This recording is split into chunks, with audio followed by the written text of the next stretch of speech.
Isang magandang araw po sa inyong lahat, mga minamahal naming tagapakinig. Saan man po kayo naroroon sa mundo, sana'y nasa mabuti kayong kalagayan.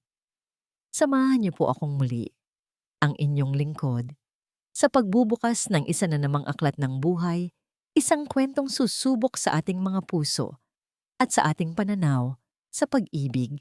Sinasabi nila na ang tunay na ganda ay hindi sa panlabas na anyo matatagpuan, kundi sa busilak na kalooban. Ngunit paano kung ang mundong iyong ginagalawan ay tila bulag sa iyong kabutihan at ang tanging nakikita ay ang husga ng mga mata? Paano ka aahon kung ang bawat araw ay isang paalala ng iyong kakulangan? Halina't pakinggan natin ang kwento ni Laya sa unang kabanata na pinamagatang Ang Alikabok na Bituin. Lagabog. Ang tunog ng nabasag na pinggan sa sahig na semento ang pumunit sa katahimikan ng umaga.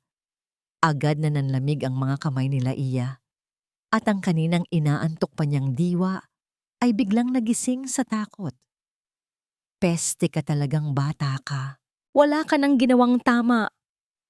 Ang sigaw na yon ay tila kulog na umalingaw-ngaw sa maliit na kusina. Si Aling Martha, ang kanyang ina-inahan, ay nakatayo sa may pinto. Nanlilisik ang mga mata at nakapamewang na tila handang manakmal anumang oras. Alam mo ba kung magkano ang isang pinggan ngayon? Sa kapabayaan mo, mababawasan na naman ang pagkain sa hapag na to. Pasensya na po, inay. Hindi ko po sinasadya. Madulas po sa kamay ko. Nanginginig na sabi ni Laya habang mabilis na pinupulot ang bawat bubog sa sahig. Isang maliit na hiwa ang gumuhit sa kanyang daliri, ngunit hindi niya iyon ininda. Mas masakit ang mga salitang tumatagos sa kanyang puso kaysa sa hapdi ng sugat. 20 taon na si Laya sa mundong ito, ngunit pakiramdam niya, habang buhay na siyang nabubuhay sa ilalim ng anino ng pamilyang Vergara. Simula nang ampunin siya, hindi niya naramdaman na isa siyang tunay na kapamilya. Isa siyang katulong na walang sweldo. Isang alipin sa sariling tahanan. Ang bawat araw ay pare-pareho. Gising bago pa sumikat ang araw. Maghanda ng almusal, maglinis ng bahay, at tiisin ang walang katapusang panlalait dahil sa kanyang itsura. Bakekang, iyan ang tawag sa kanya ng mga kapitbahay. Isang mukhang malayo sa pamantayan ng kagandahan na lalong pinapatingkad ng mga lumang damit at ng walang buhay niyang mga mata. Matapos linisin ang kusina, inutusan siya ni Aling Martha na mamalengke. Para kay Laya, ang utos na ito ay isang maliit na kalayaan. Isang pagkakataon na makahinga ng sariwang hangin mula sa dalampasigan ng baryo, sinagtala, malayo, sa nakakasakal na kapaligiran ng bahay. Habang naglalakad, dala-dala ang bayong, yumuko siya para iwasan ang mga mapanuring tingin ng mga tao. Nasanay na siyang maging invisible, na pagmasdan ang kanyang mga paa sa halip na ang daan. Ngunit sa araw na yon, may isang bagay na pumilit sa kanya na mag-angat ng tingin. Doon sa may dalampasigan, abala sa pag-aayos ng lambat ang isang grupo ng mga mangingisda. At sa gitna nila, naroon si Dante Ramos, si Dante, ang nag-iisang sinag ng pag-asa sa madilim niyang mundo. Matangkad ito at matipuno ang katawan na hinubog ng araw at ng dagat. Ngunit hindi ang pisikal na anyo nito ang dahilan kung bakit tumitibok ng kakaiba ang puso ni Laya. Si Dante lang ang bukod-tanging tao sa baryo Sinagtala na hindi siya tinatawag na Bakekang. Para kay Dante, siya ay si Laya. Nag-angat ito ng tingin mula sa ginagawa at nagtama ang kanilang mga mata. Sa halip na umiwas, isang maliit at magiliw na ngiti ang sumilay sa mga labi ni Dante. Isang simpleng ngiti lang iyon, ngunit para kay Laya, iyon ay sapat na para mabura ang lahat ng sakit na naramdaman niya kaninang umaga. Naramdaman niya ang pag-init ng kanyang mga pisngi at mabilis siyang yumuko ulit. Ngunit hindi na niya mapigilan ang munting ngiti na gumuhit din sa kanyang labi. Ang sandaling iyon ng kaligayahan ay agad ding binawi nang marinig niya ang isang matinis na boses. "Hoy, bakit Kang? Anong tinitingin-tingin mo sa boyfriend ko?" Napatigil si Laia. Papalapit sa kanya si Corina Salazar, ang pinakamagandang dilag sa baryo, at ang kasintahan ni Dante. Nakapamewang ito, kasama ang dalawa pa niyang kaibigan, at bakas sa mukha nito ang purong pagkamuhi. Wala. Papunta na akong palengke," mahinang sagot ni Laia. "Wala. Huwag mo akong gawing tanga," sabi ni Corina, sabay tulak sa balikat ni Laia. "Akala mo ba hindi ko napapansin? Palagi kang sumusulyap kay Dante. Sa itsura mong yan, nangangarap ka pa? Mamulot ka na lang ng basura sa dalampasigan? Baka sakaling may pakinabang ka pa." Nagtawanan ang mga kaibigan ni Corina. Ang mga tao sa paligid ay nagbubulungan. Ang iba'y natatawa. Walang sino man ang pumigil kay Corina. Walang sino man ang kumampi sa kanya. Hinigpitan ni Laia ang hawak sa bayong at mabilis na naglakad palayo. Dala-dala ang bigat ng isa na namang pangungutya. Habang papatawid, lumingon siya at nakita niyang nilapitan ni Corina si Dante at masuyong kumapit sa braso nito. Hindi nang ngumingiti si Dante, gabi. Matapos ang isa na namang nakakapagod na araw ng paninilbihan, humiga si Laia sa kanyang maliit at manipis na banig sa bodega na nagsisilbing kwarto niya. Dito, sa dilim, malaya siyang umiyak nang walang nakakakita. Dumungaw siya sa maliit na bintana, pinagmamasdan ang mga bituin sa kalangitan. Sila ang kanyang mga karamay. Naisip niya, ang bawat bituin ay maganda at nagniningning. Siguro, isa rin siyang bituin. Ngunit isang bituin na natabunan ng makapal na alikabok ng kapangitan at kamalasan. Isang bituin na walang sino mang magnanais na pagmasdan. Ipinikit niya ang kanyang mga mata at sa kanyang isipan, nakita niya muli ang nangiti ni Dante. Iyon na lang ang tanging niyang pinanghahawakan. Isang maliit na pag-asa na balang araw. May isang taong makakakita sa liwanag sa kabila ng alikabok na bumabalot sa kanya. Hindi niya alam. Sa labas ng bahay, sa ilalim ng isang puno ng niyog, ang pag-asang yon ay unti-unti nang pinapatay. Narinig niya ang boses ni Corina, galit at nagbabanta. "Nakita ko kayo kanina, Dante. Nginitian mo na naman siya. Ano ba ang nakikita mo sa babaeng yon?" "Corina, tumigil ka na." "Ngiti lang yon. Wala lang yon," sagot ni Dante. Bakas sa boses ang pagod. "Wala lang? Para sa'yo wala lang, pero para sa kanya, pag-asa na yon. Ayokong makita kang malapit sa kanya. Naiintindihan mo?" Katahimikan. At pagkatapos, ang mga salitang dumurog sa anumang natitirang pag-asa sa gabi ni Laia. "Pakinggan mo ako, Dante," marising sabi ni Corina. Ang bawat salita ay tila isang patalim. "Kung makikita ko pa ulit na nginingitian mo ang halimaw na yon, tapos na tayo." Walang narinig na sagot si Laia. Isang mahaba at mabigat na katahimikan lamang ang sumunod. At sa katahimikang iyon, alam na niya ang sagot. Si Dante, ang kanyang nag-iisang sinag, ay yumuko na naman sa dilim. Ang gabi ng taunang pista ng sinagtala ay palaging may dalang kakaibang mahika. Ang buong baryo ay nagbabago ng anyo. Ang mga simpleng kalsada ay napupuno ng mga makukulay na banderitas. Ang hangin ay pinapabango ng amoy ng iniihaw na mais at barbecue. At ang hangin ay dinadala ang masasayang tugtugin at halakhakan ng mga tao. Para sa marami, ito ay isang gabi ng kasayahan. Ngunit para kay Laia, ito ay isang gabi ng pangarap. Sa loob ng kanyang maliit na silid, maingat niyang isinuot ang pinakamaganda niyang damit. Isang luma at kupas ng bestidang kulay asul na may maliliit na bulaklak. Ilang taon na rin ito sa kanya. Bigay pa ng isang malayong tiyahin bago ito pumanaw. Ito ang nag-iisang damit niya na hindi mukhang basahan. Habang tinitingnan ang sarili sa isang basag na salamin, hinaplos niya ang tela, kahit luma. Para sa kanya, sa gabing ito, sapat na ito para makaramdam siyang bahagi ng mundo sa labas. Ang mga salita ni Corina kagabi ay umuukil-kil pa rin sa kanyang isipan, ngunit pinilit niyang iwak si Iyon.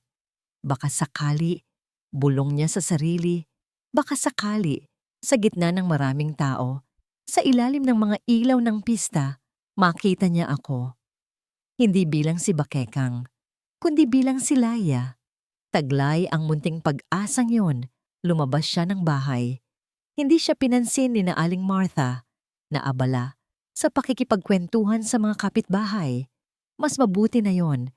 Dahan-dahan siyang naglakad patungo sa plaza, kung saan ang kasiyahan ay mas maingay at mas masigla.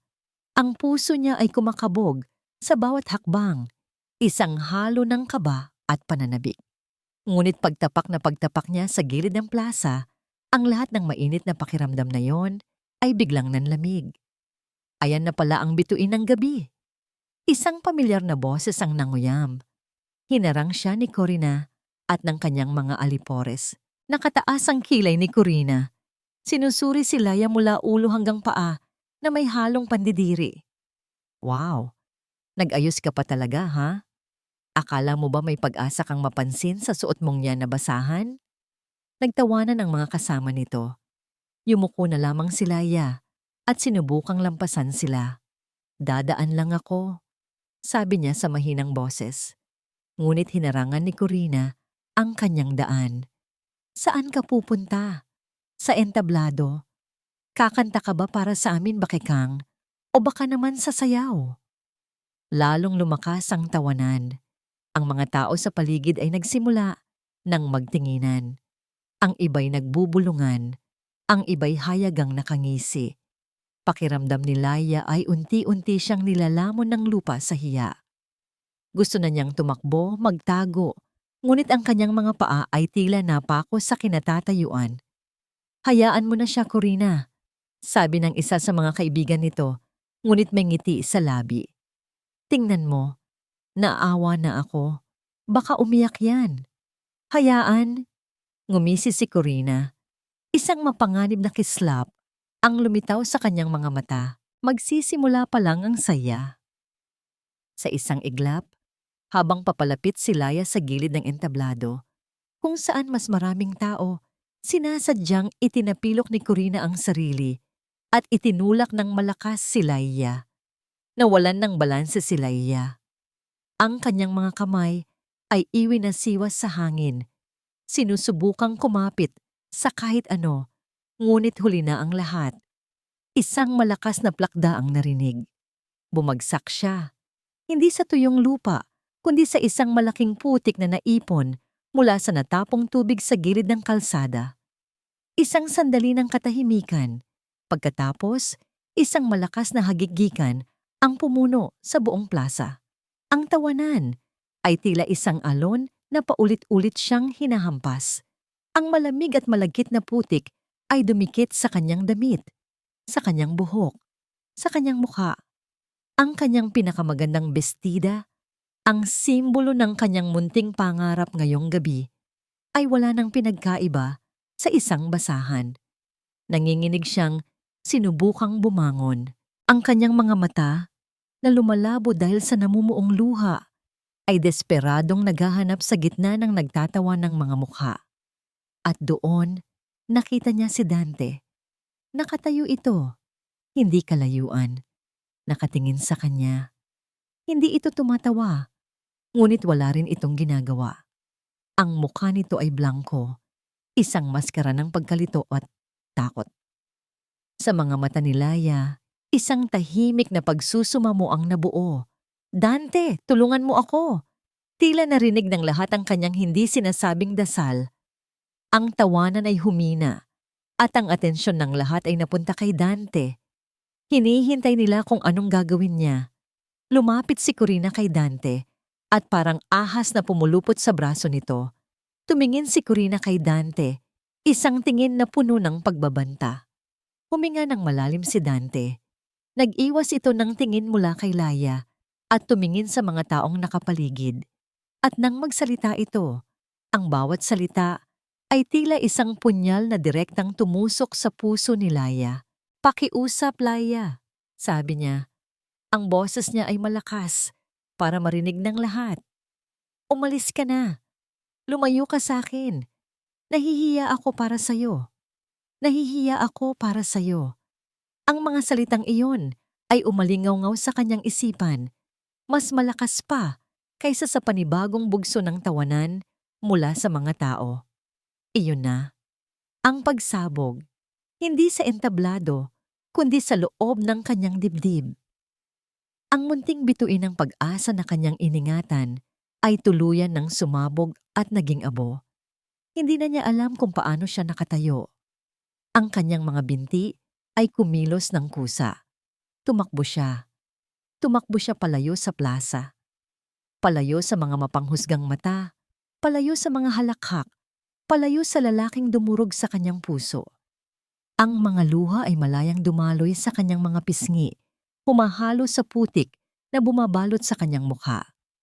Habang tumatakbo siya sa madilim na eskinita pa uwi, narinig niya ang boses ni Corina, malinaw at matagumpay, na nakikipag-usap sa mga kaibigan nito. "Nakita niyo ba ang itsura niya kanina? Parang basang sisiw," sabi nito na sinundan ng tawanan. "Pero alam niyo, kulang pa yan." Isang malamig at nakakakilabot na tono ang pumalit sa kanyang boses. Kailangan siyang mawala dito. Ang pag-uwi ni Laya ay walang ingay. Pumasok siya sa likod bahay at dumiretso sa bodega na nagsisilbing kanyang silid. Dala-dala ang bigat ng buong mundo sa kanyang mga balikat. Walang nagtanong kung nasaan siya, kung bakit ngayon lang siya umuwi, o kung bakit ang kanyang damit at muka ay puno ng putik. Para sa pamilyang Vergara, para sa buong baryo Sinagtala, isa siyang anino na kahit mawala ay walang makakapansin. Hindi na siya nag-abala pang magpalit ng damit. Humiga siya sa kanyang manipis na banig, niyakap ang kanyang mga tuhod, at doon, sa katahimikan ng dilim, hinayaan niyang bumuhos ang lahat ng luhang kanina pa niya pinipigilan. Ang bawat hikbi ay may kasamang alaala. Ang tawa ng mga tao, ang mapanuyang mukha ni Corina, at higit sa lahat, ang walang emosyong mga mata at malalamig na salita ni Dante. "Nahihiya ako para sa'yo." Ang mga salitang yon ay parang sirang plaka na paulit-ulit na tumutugtog sa kanyang isipan. Bawat ulit ay mas masakit kaysa sa nauna. Pinatay nito ang natitirang liwanag sa kanyang puso. Wala na. Tapos na. Ang baryong ito, ang mga taong ito, ay isang kulungan. At habang buhay siyang magiging bilanggo ng kanyang itsura. Sa pagod ng katawan at bigat ng kalooban, hindi na malaya ni Laya na dinalaw na siya ng antok. Isang antok na tila isang pagtakas sa masakit na katotohanan. Ngunit ang kanyang pagtakas ay hindi nagtagal. Nagising siya sa isang kakaibang init na yumayakap sa kanyang balat. Kasabay nito ay isang amoy ng nasusunog na kahoy na unti-unting pumupuno sa hangin. Napabalikwas siya ng bangon. Ang kanyang puso ay biglang kumabog ng malakas. Isang kulay kahel na liwanag ang gumagapang sa ilalim ng siwang ng pinto ng bodega. Kasabay nito ay ang nakakabinging tunog ng naglalagablab na apoy. Sunog. Ang kanyang silid ay nasusunog. Nataranta si Laya. Mabilis siyang tumakbo papunta sa pinto at sinubukang buksan ito. Ngunit ang init ng doorknob ay pumasok sa kanyang palad. Napasigaw siya sa sakit. Mula sa labas, narinig niya ang mabilis na pagbagsak ng mga bahagi ng bahay. Ang apoy ay mabilis na kumakalat. "Tulong! Tulong!" Sigaw niya. Ang kanyang boses ay nanginginig sa takot. "Inay! Itay! Tulong po!" Walang sumasagot. Sinubukan niyang sipain ang pinto, ngunit ito'y matibay. Ang usok ay nagsisimula nang pumasok sa silid, mahapdi sa mata at masakit sa lalamunan. Nagsimula siyang umubo ng malakas. Ang init ay nagiging hindi na matagalan. "Tulungan niyo ako. May tao ba diyan?" Ang kanyang sigaw ay puno ng desperasyon. Tumingin siya sa maliit na bintana, ngunit ito'y masyadong mataas at makitid para labasan niya. Nakita niya sa labas ang mga anino ng mga taong nagsisilabasan sa kanilang mga bahay. Ngunit walang sino mang lumalapit. Walang sino mang sumusubok na tumulong. Pinapanood lang nila ang paglamon ng apoy sa tinitirhan niya. Sa sandaling iyon, naunawaan ni Laya ang isang masakit na katotohanan. Walang tutulong sa kanya. Para sa kanila, ang nasusunog ay hindi isang tahanan na may taong nasa loob. Isa lamang itong bodega. At ang nasa loob ay si Bakekang lang, isang basura na mas mabuti pang maglaho na lang. Ang pag-asa sa kanyang dibdib ay tuluyan ng namatay at napalitan ng purong pagtanggap. Napaluhod siya sa sahig habang ang apoy ay nagsisimula ng gumapang sa mga dingding ng silid. Ang kanyang pag-ubo ay humihina at ang kanyang paningin ay lumalabo dahil sa kapal ng usok. Ipinikit niya ang kanyang mga mata. Ito na siguro ang katapusan. Siguro, mas mabuti na ito. Isang mabilis na katapusan sa isang mahabang buhay ng pagdurusa.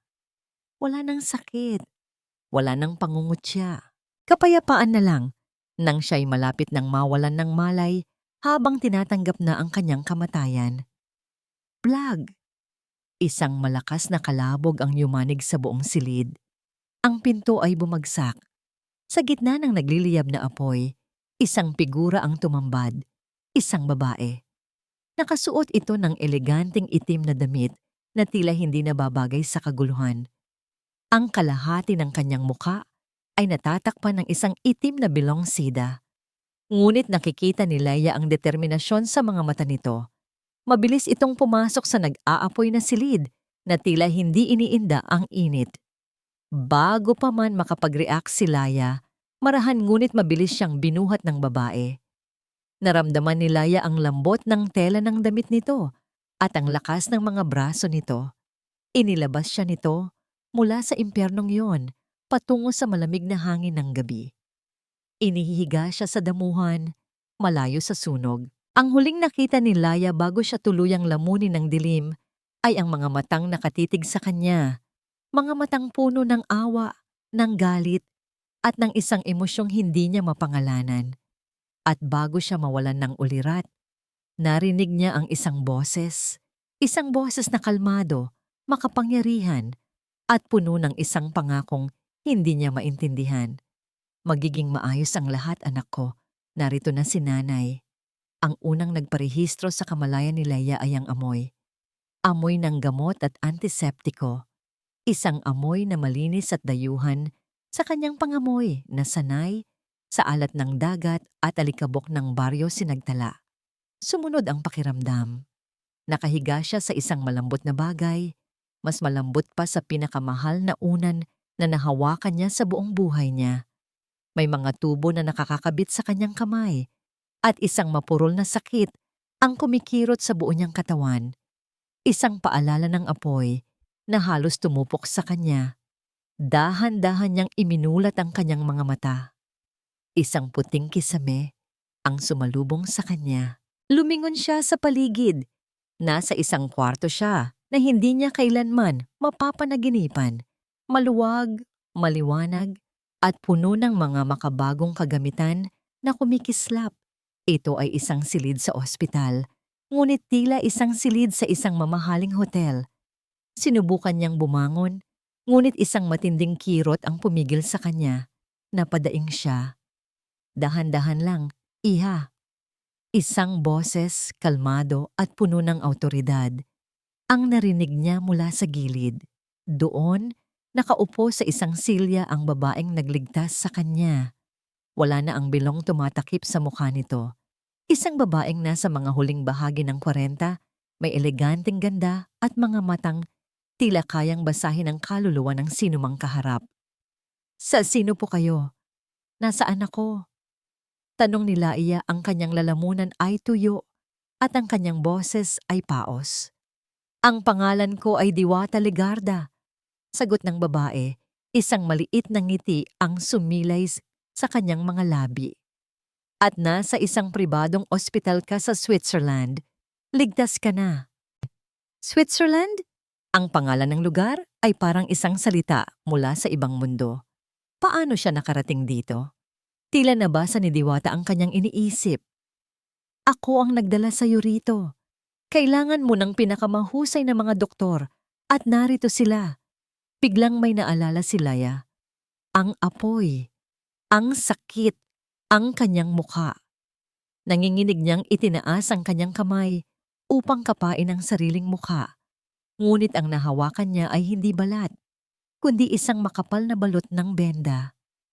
Binalot nito ang buo niyang ulo. May maliliit na butas lamang para sa kanyang mga mata, ilong at bibig. Ang mukha ko. Bulong niya sa takot. Tumayo si Diwata at kumuha ng isang salamin. Dahan-dahan niya itong iniharap kay Laia. Ang nakita ni Laia ay isang halimaw. Isang mommy na nababalot ng puting tela. Hindi niya makita ang sarili. Ang pagkakakilanlan niya, kahit gaano pa kapangit, ay nawala. Isang malakas na hikbi ang kumawala mula sa kanyang lalamunan.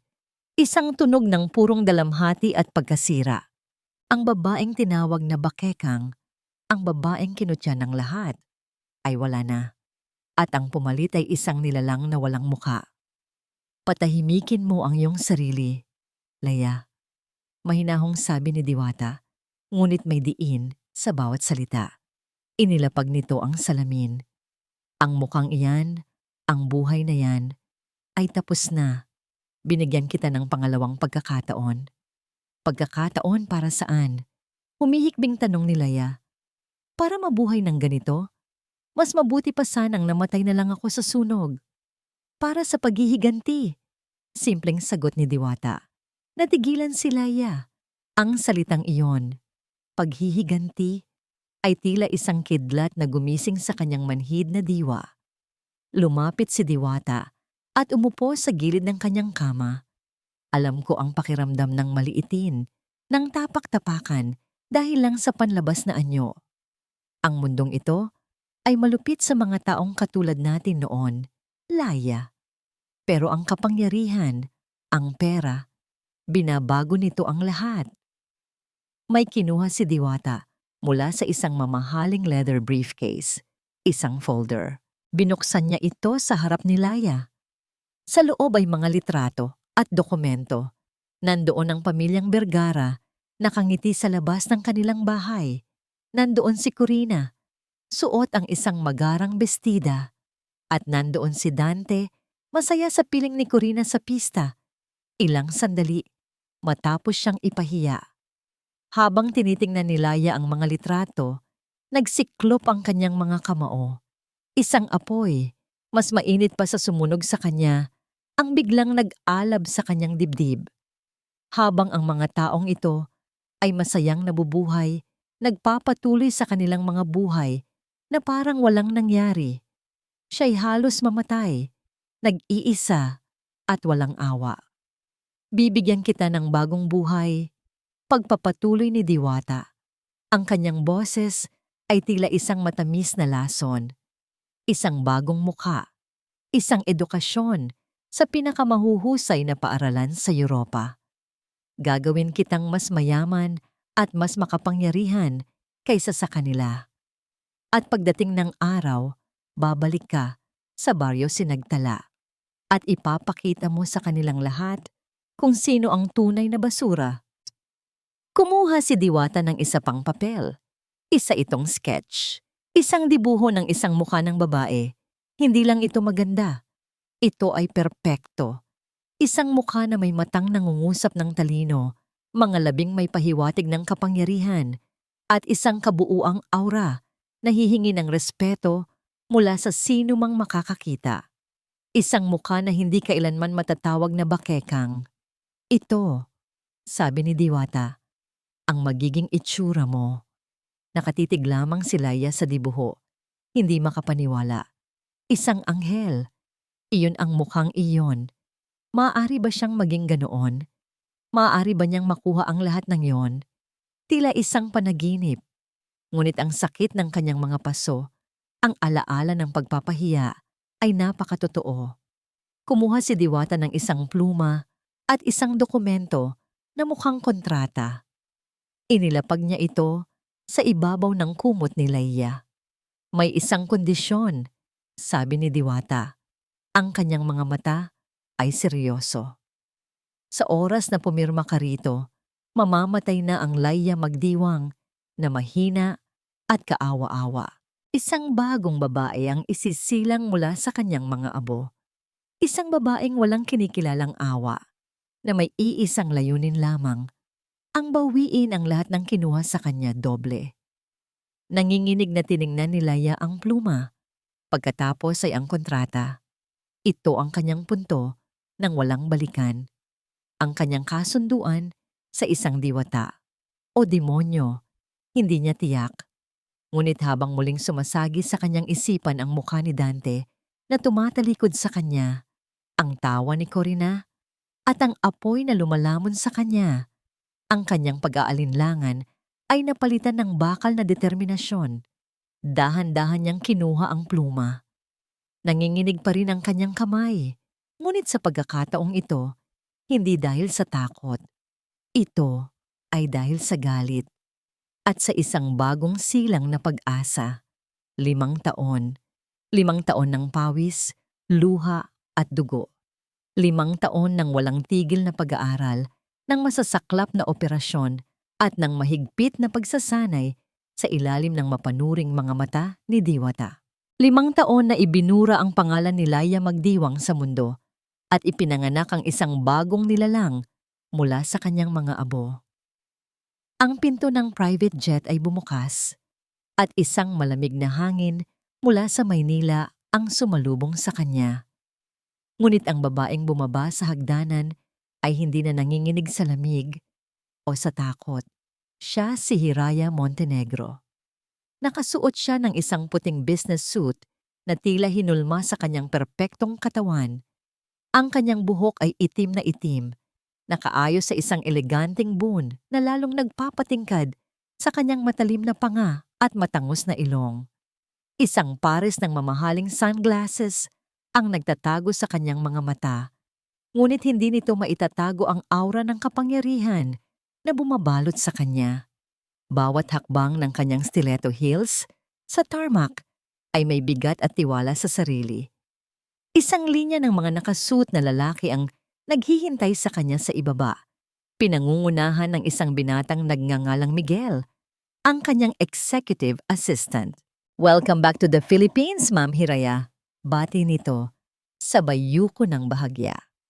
"It's good to be back, Miguel," sagot niya.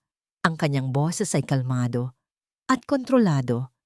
Isang malaking pagkakaiba sa paos at nanginginig na boses ni Laia noon. Sa loob ng conference room ng kanyang kumpanya, ang Hiraya Prime Holdings, na matatagpuan sa pinakamataas na palapag ng isang gusali sa Makati. Isang tensyon ang namamayani. 10 mga executive, lahat ay mas matanda sa kanya, ang nakaupo sa paligid ng isang mahabang mesa, hindi mapakali sa ilalim ng kanyang matalas na tingin. "So, you're telling me," nagsimula si Hiraya, ang kanyang mga daliri ay marahang naglalaro sa isang mamahaling pluma, "that you want me to invest 200 million pesos in a project with a projected return of a mere 8% over 3 years. Are you insulting my intelligence, Mr. Velasco?" Ang tinutukoy niyang lalaki, isang matabang negosyante na kanina lang ay puno ng kumpiyansa, ay biglang pinagpawisan. "Ma'am Hiraya, our projections are very conservative." Conservative or incompetent? Putol ni Hiraya, ang kanyang boses ay hindi tumaas, ngunit lalong bumigat. "I read your proposal. Your market analysis is outdated. Your risk assessment is a joke, and your exit strategy is non-existent. You are not asking for an investment. You are asking for a donation. Isang nakakabinging katahimikan ang bumalot sa silid. Walang nangahas na magsalita. The meeting is over. Malamig na sabi ni Hiraya. Come back to me when you have a plan, not a daydream. Mabilis siyang tumayo. Hudyat na tapos na ang usapan. Ang mga executive ay nagmamadaling tumayo at magbigay galang habang siya'y lumalabas. Sa kanyang pribadong opisina, kung saan tanaw ang buong syudad, hinubad ni Hiraya ang kanyang coat. Ang maskara ng walang awang CEO ay bahagyang nawala. Lumapit siya sa kanyang mesa at binuksan ang kanyang laptop. Hindi mga stock market charts o mga ulat ng kumpanya ang kanyang tiningnan. Isang pangalan ang lumitaw sa screen. Barrio Sinagtala, probinsya ng Talaaraw. Kasunod nito ay mga financial reports, mga listahan ng ari-arian, at mga tala ng utang ng mga negosyo sa maliit na probinsyang iyon. Ang kanyang mga mata ay mabilis na sinusuri ang bawat numero, ang bawat kahinaan. Nakita niya ang pangalan ng pamilyang Vergara na may maliit na tindahan na baon sa utang. Nakita niya ang pangalan ni Corina Salazar na ang pamilya ay may-ari ng isang maliit na resort na unti-unti nang nalulugi. At nakita niya ang pangalan ng Ramos Transport, ang maliit na kumpanya ng trucking na pinamamahalaan ng pamilya ni Dante. Ayon sa ulat, ito ay hirap na hirap makabayad sa mga pautang nito sa bangko. Isang malamig na ngiti ang sumilay sa perpektong mga labi ni Hiraya. Ang ngiting iyon ay hindi nakarating sa kanyang mga mata. Ito ay isang ngiti ng isang mangangasong natagpuan na ang kanyang mga biktima. 5 taon siyang naghintay.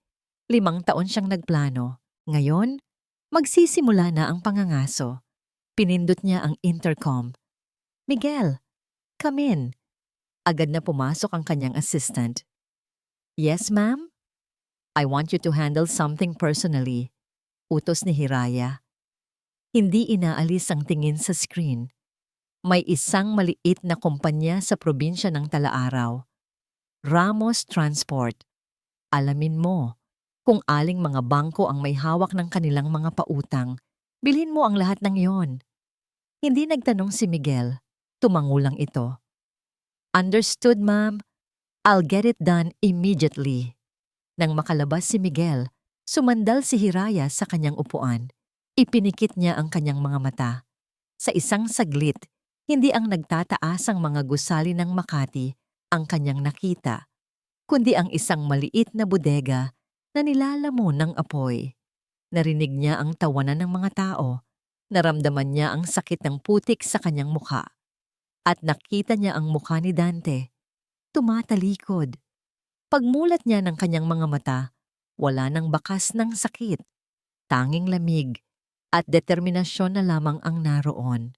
Makalipas ang ilang oras, kumatok at pumasok muli si Miguel. Ma'am Hiraya, naayos ko na po ang initial arrangements para sa Ramos Transport. Good. Sagot ni Hiraya, hindi tumitingin. Pero ma'am, may isang bagay po. Nag-aalangang sabi ni Miguel. Regarding Ramos Transport, ang may-ari po, si Mr. Dante Ramos at ang kanyang fiancé na si Miss Corina Salazar ay nasa lobby ngayon. Humihingi po sila ng isang agarang appointment para humiram ng pondo. Natigil ang paggalaw ng mga daliri ni Hiraya sa keyboard. Dahan-dahan siyang nag-angat ng tingin at sa pagkakataong ito, ang ngiti sa kanyang labi ay umabot na sa kanyang mga mata. Isang ngiti na nakakakilabot. Isang ngiti ng purong tagumpay. Hindi sila hinanap ni Hiraya. Sila mismo ang lumapit sa bitag. Papasukin mo sila, sabi niya sa isang kalmado at mapanganib na boses.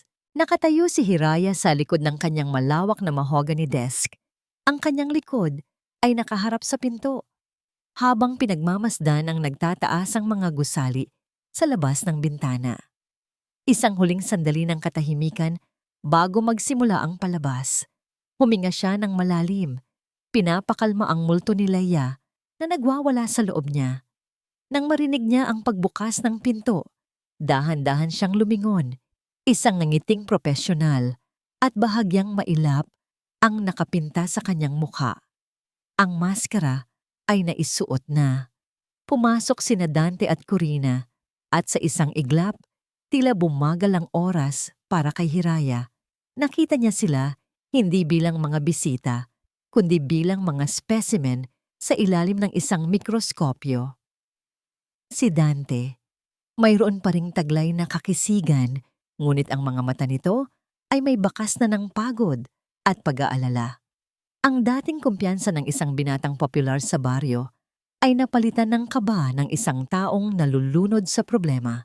At si Corina, nariyan pa rin ang ganda, ngunit ito'y naging matigas at kinakailangan ng makapal na kolorete para pagtakpan.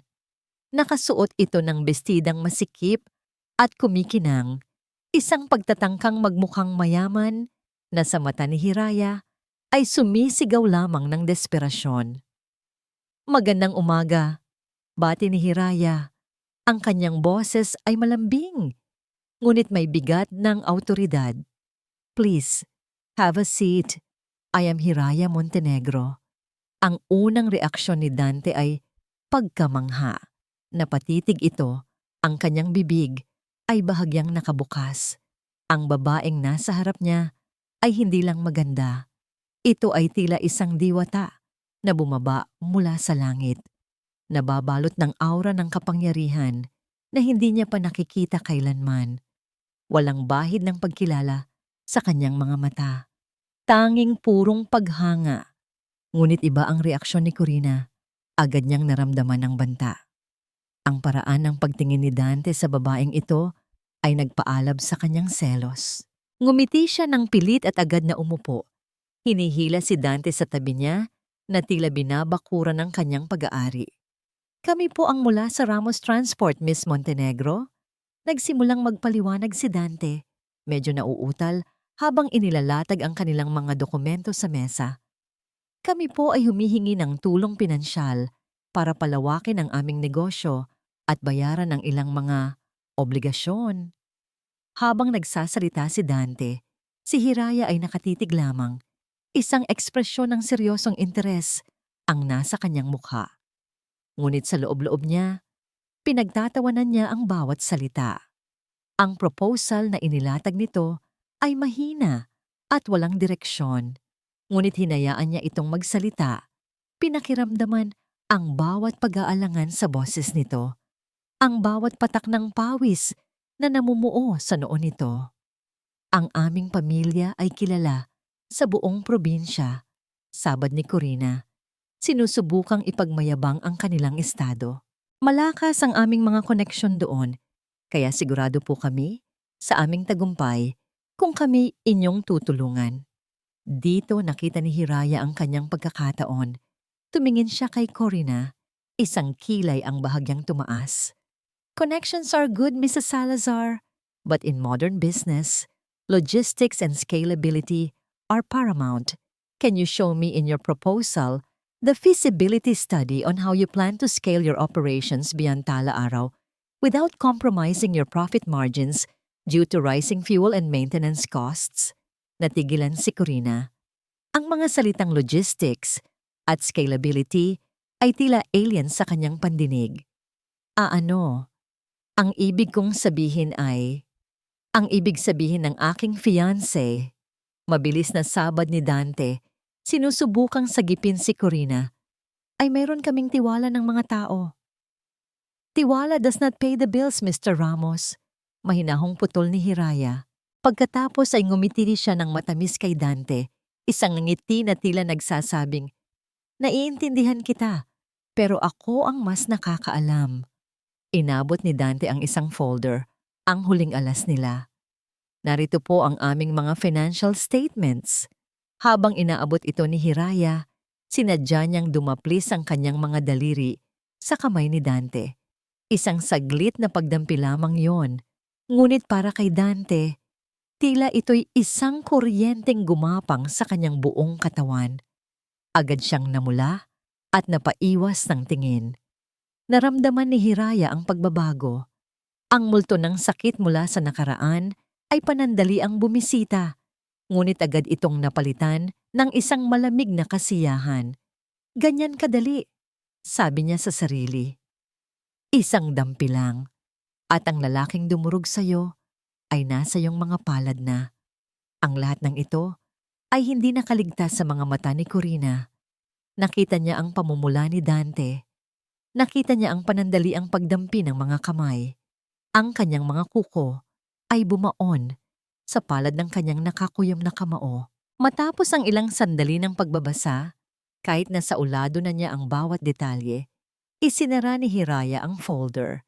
Tumingin siya sa kanilang dalawa. Ang kanyang muka ay seryoso. The numbers are challenging, sabi niya. But I see some potential. Isang kislap ng pag-asa ang sumilay sa mga mata ni Dante. I need more time to study this. Pagpapatuloy ni Hiraya, sabay tayo. I'll have my team review it. Perhaps. Mr. Ramos, you and I can meet again privately later this week to discuss some of the finer details. Just the two of us. Ang mga salitang just the two of us ay tila isang bombang sumabog sa pagitan nilang tatlo. Para kay Dante, ito'y isang oportunidad.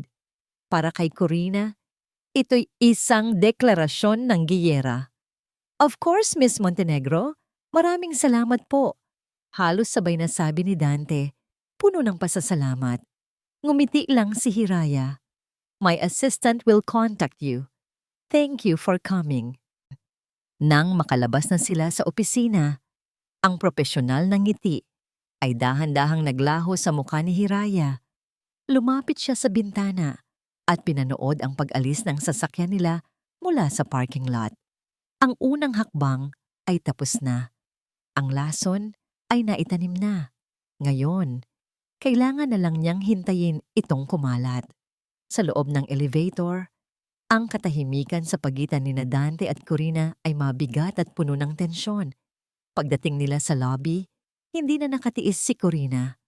Anong ibig sabihin nun? Galit na tanong niya. Just the two of us? Nilalandi ka niya ng harapan, Dante, at nagpapadala ka naman. Corina, ano ka ba? Negosyo yon. Pagtatanggol ni Dante, naiinis. Nakikita mong sinusubukan niyang tulungan tayo. Huwag ka namang mag-isip ng ganyan. Huwag mag-isip. Nakita ko kung paano kanya tiningnan, kung paano kanya hinawakan. At ikaw, halos matunaw ka na. Bakit kailangan kayong dalawa lang? Ano ako? Palamuti lang. Dahil ako ang nakakaintindi ng negosyo, hindi ikaw. Sigaw ni Dante, ang kanyang pasensya ay tuluyan ng naubos. Nakita mo ang nangyari kanina? Hindi ka makasagot sa simpleng tanong niya. Sinusubukan niyang tulungan tayo. Bakit ba ang kitid ng utak mo? Natigilan si Corina. Nasaktan at napahiya sa sinabi ni Dante. Ngunit ang sakit ay agad napalitan ng mas matinding galit. So ako pa ang may kasalanan ngayon? Nanggigigil niyang sabi. Makikita natin, Dante. Makikita natin kung hanggang saan ka dadalhin ng tulong ng Hiraya Montenegro na yan. Nagmarcha si Corina palayo. Iniwan si Dante na nakatayo sa gitna ng lobby. Gulong-gulo ang isip. Isang bahagi ay naiinis kay Corina at isang mas malaking bahagi na hindi niya inaamin ay nasasabik sa muli nilang pagkikita ni Hiraya. Habang ang lamat sa pagitan ni Dante at Corina ay unti-unting lumalaki, ang atensyon ni Hiraya Montenegro ay nakatuon na sa susunod na target sa kanyang listahan, ang pamilyang Vergara. Ang mga taong nagbigay sa kanya ng bubong, ngunit ipinaramdam sa kanya na mas mababa pa siya sa isang hayop. Sa kanyang malamig at modernong opisina sa Makati, si Hiraya ay tila isang general na nagmamasid sa mapa ng digmaan. Ang mapa niya ay hindi papel, kundi isang serye ng mga screen na nagpapakita ng bawat galaw, bawat ari-arian, at bawat kahinaan ng pamilya Vergara. Simple lang ang kanilang kahinaan, bulong ni Hiraya sa sarili habang tinitipa ang isang utos sa kanyang computer. Kasakiman. Hindi niya kailangang dumihan ang kanyang mga kamay. Para sa ganitong uri ng trabaho, mayroon siyang mga tauhan. Isang lalaking nagngangalang Mr. Castillo, isang bihasang financial consultant na may matamis na dila at mukhang mapagkakatiwalaan ang ipinadala niya sa probinsya ng Talaaraw. Ang Pain. Isang once-in-a-lifetime investment opportunity. Isang bagong land development project para sa isang luxury resort sa kalapit na bayan. Ang pangako, dodoblehin ang anumang perang ipapasok sa loob lamang ng 6 na buwan. Isang alok na napakaganda para maging totoo at perpekto para sa mga taong sakim at desperado. Sa maliit na sala ng pamilya Vergara, si Mr. Castillo, sa kanyang eleganteng suit at may dalang mamahaling briefcase, ay tila isang anghel na ipinadala ng langit. Imagine niyo po, sabi niya sa malambing na boses, habang inilalatag ang mga pekeng blueprint at makikinang na brochure. Ang 100,000 ninyo, magiging 200,000. Ang kalahating milyon, magiging 1,000,000. Sa loob lang ng 6 na buwan. Ang mga mata ni Aling Martha ay kumikinang na parang ginto. Totoo ba yan? Walang palya? Guaranteed, ma'am. Sagot ni Mr. Castillo, may kasamang matamis na ngiti. Ang Hiraya Prime Holdings ang nasa likod nito. Hindi sila pumapalpak. Ang pangalan ni Hiraya Montenegro ay usap-usapan na sa probinsya dahil sa tangka nitong pagtulong sa Ramos Transport. Para sa kanila, ito ay isang selyo ng katotohanan. Gabi-gabi, ang tanging pinag-usapan sa bahay ng mga Vergara ay ang pera. Ito na ang sagot sa mga dasal natin, Cardo, sabi ni Aling Martha sa kanyang asawa. Hindi na natin kailangang magtiis sa maliit na tindahang ito. Makakabili na tayo ng bagong bahay. Makakapunta na tayo sa Amerika. Pero Martha, lahat ng ipon natin ang ilalagay natin dito. Nag-aalangang sabi ni Mang Cardo. Kulang pa nga yun. Giit ni Aling Martha, ang kanyang mukha ay nag-aapoy sa kasakiman. Ibebenta natin ang lupa na pamana pa sa iyo ng mga magulang mo. Lahat. Ibuhos natin lahat. Mas malaki ang puhunan. Mas malaki ang babalik. At ganoon nga ang ginawa nila. Sa loob ng 1 linggo, naibenta nila ang lahat ng kanilang ari-arian. Ang bawat sentimo na kanilang naipon sa buong buhay nila, pati na ang perang pinagbentahan ng kanilang lupain, ay ibinigay nila kay Mr. Castillo. Ang tanging hawak nila ay isang resibo at isang pangako ng isang magandang bukas. Sa Makati, nakatanggap ng text si Hiraya mula kay Mr. Castillo. Mission accomplished. The fish has taken all the bait. Isang malamig na ngiti ang sumilay sa mga labi ni Hiraya. Ngayon, ang paghihintay. Makalipas ang 2 linggo, ang pamilya Vergara ay nagsimulang magtaka. Ang website ng investment company ay hindi na ma-access. Ang numero ni Mr. Castillo ay hindi na matawagan. Isang umaga, habang nag-aalmusal, tumawag ang bangko. Si Aling Martha ang sumagot. May ngiti pa sa labi. Hello? Oo, si Martha Vergara ito. Ano? Anong ibig mong sabihin na tumalbog ang cheque namin? Imposible yan. May darating kaming milyon-milyon.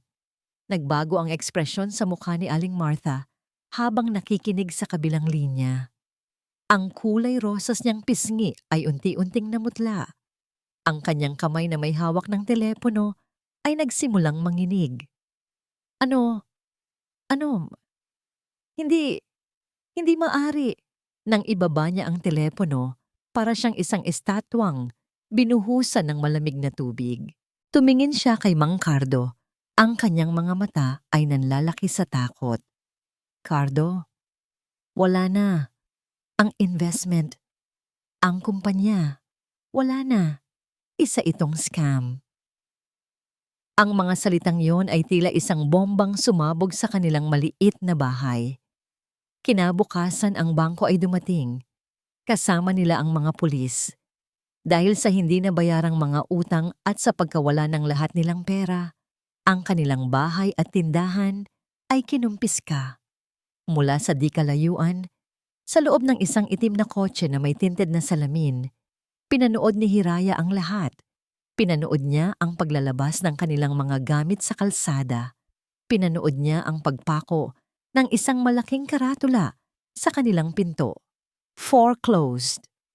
Pinanood niya si Aling Martha na sumisigaw at nagwawala na parang isang baliw, habang si Mang Cardo ay napaupo na lang sa kalsada, tulala at talunan.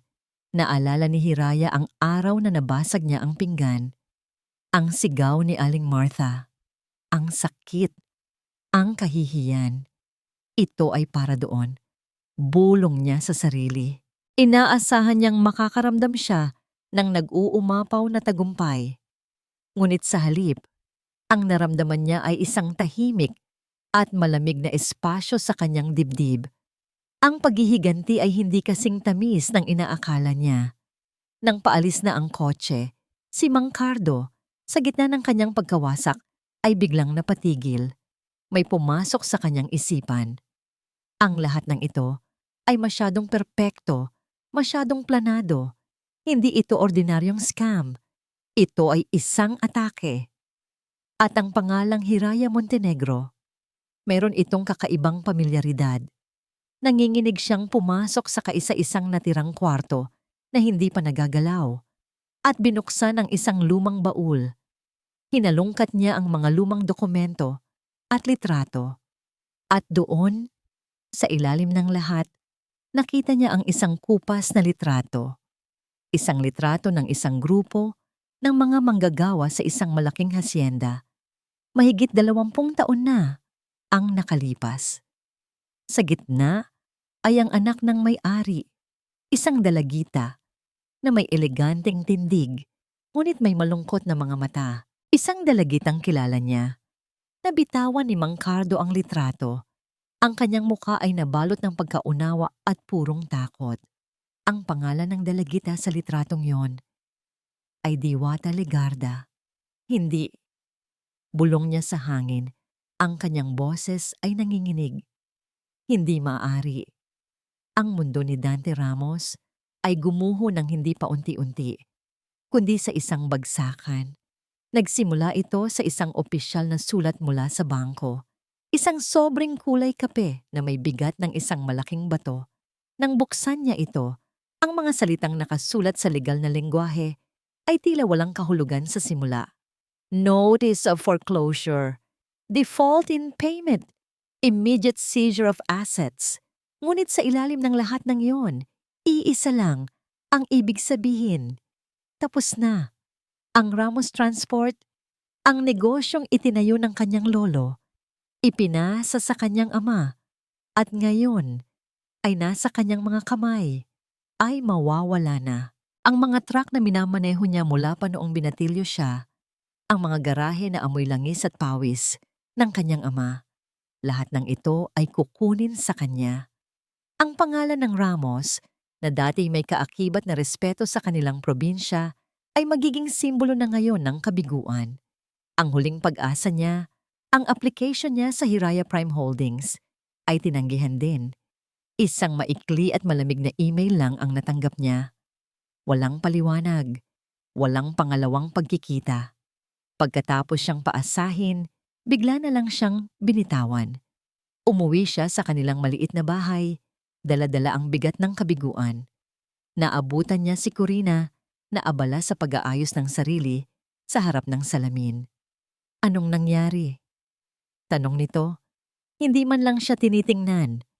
Abala sa paglalagay ng lipstick. Wala na, Corina, sabi ni Dante. Ang kanyang boses ay basag. Kukunin na ng bangko ang lahat. Natigil si Corina sa ginagawa. Dahan-dahan siyang lumingon. Hindi awa ang nakita ni Dante sa kanyang mga mata, kundi inis. Anong sabi mo? Paanong nangyari yan?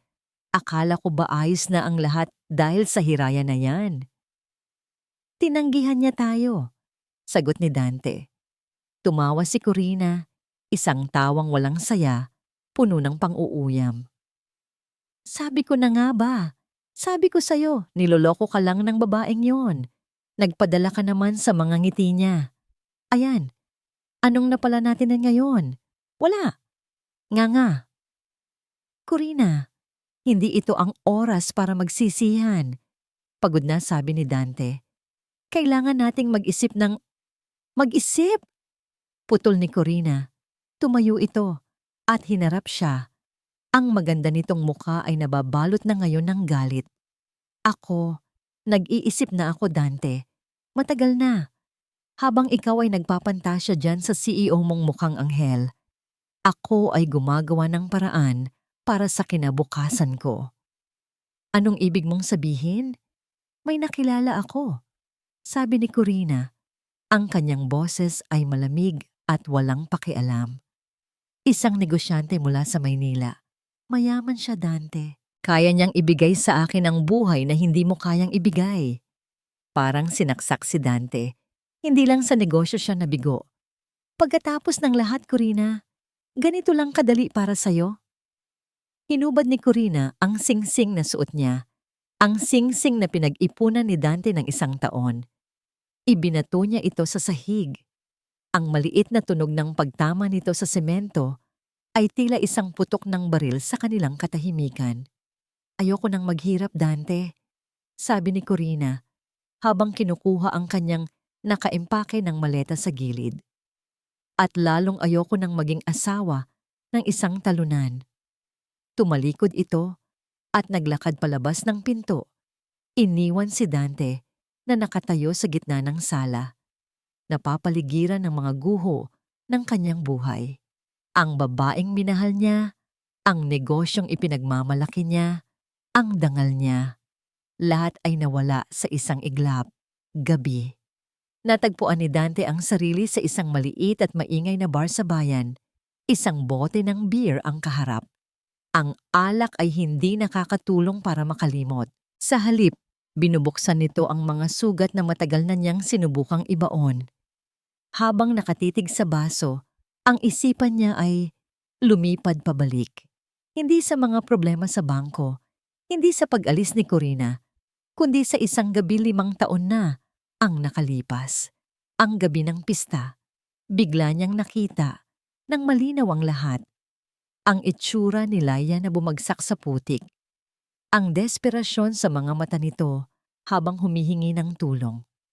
Ang tawa ng mga tao na tila isang koro mula sa impyerno. At ang sarili niyang boses, malakas at malupit, na nagtataboy dito. Nahihiya ako para sa'yo. Napasuntok siya sa mesa.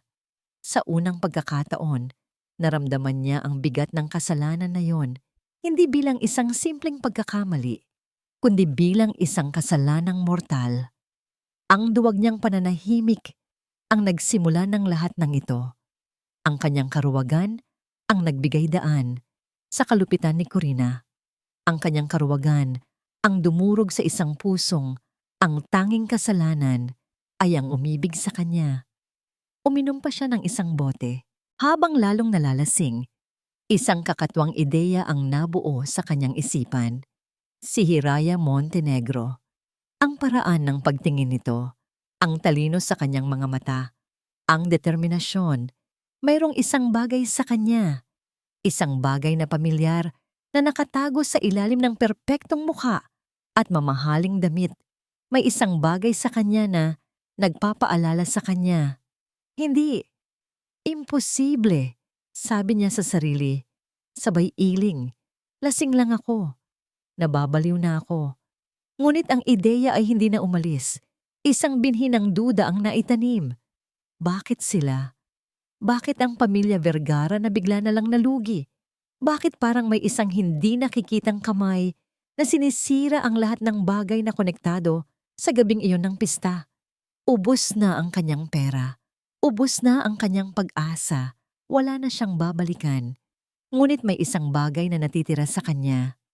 Isang tanong na kailangan niyang malaman ang sagot. Kahit ito pa ang huling bagay na gagawin niya sa buhay. Tumayo si Dante. Ang kanyang mga binti ay nanginginig dahil sa alak at sa isang bagong silang na determinasyon. Lalabasin niya ang bar at pupuntahan ang nag-iisang taong may sagot sa lahat ng ito. Hindi na siya pupunta doon para humingi ng pera o awa. Pupunta siya doon para humingi ng isang sagot sa tanong na nagsisimula ng bumuo sa kanyang isipan. Bakit? Gabi na. Ngunit si Hiraya Montenegro ay nasa kanyang opisina pa rin. Hindi siya nagtatrabaho. Nakatayo lang siya sa harap ng malaking bintana. Hawak ang isang baso ng mamahaling alak. Pinagmamasdan ang walang katapusang mga ilaw ng syudad sa ibaba. Ang pamilya Vergara, wasak. Ang Ramos Transport, bangkarote. Si Corina Salazar, nawala na. Si Dante Ramos, durog. Lahat ng nasa listahan niya ay natapos na. Bawat hakbang ng kanyang plano ay naisakatuparan ng perpekto. Ito na ang tagumpay. Ito na ang matamis na paghihiganti na pinangarap niya sa loob ng 5 taon. Ngunit bakit? Bakit parang may kulang? Bakit sa halip na nag-uumapaw na kasiyahan, ang nararamdaman niya ay isang nakakabininging katahimikan, isang malawak na kawalan sa loob ng kanyang dibdib na hindi kayang punan ng anumang tagumpay. Ininom niya ang alak, umaasang ang init nito ay magbibigay ng kahit anong pakiramdam, ngunit wala. Manhid, biglang tumunog ang intercom sa kanyang mesa. Ang boses ni Miguel, ang kanyang assistant, ay nag-aalangan. Ma'am Hiraya, pasensya na po sa abala. Pero nasa lobby po si Mr. Dante Ramos. Gusto raw po kayong makausap. Lasing po siya, ma'am, at nagpipilit. Napatigil si Hiraya. Dante. Hindi niya inaasahan ito. Inaasahan niyang magmumukmok na lang ito sa isang sulok hanggang sa mabulok. Ngunit heto ito, kumakatok sa kanyang pintuan. Isang bahagi niya ang gustong sabihin kay Miguel na itaboy ito. Tapos na ang laro. Ngunit isang mas malakas na bahagi, isang bahaging hindi niya maintindihan, ang nais makita ito. Makitang durog, makitang nagmamakaawa. Papasukin mo siya, Miguel.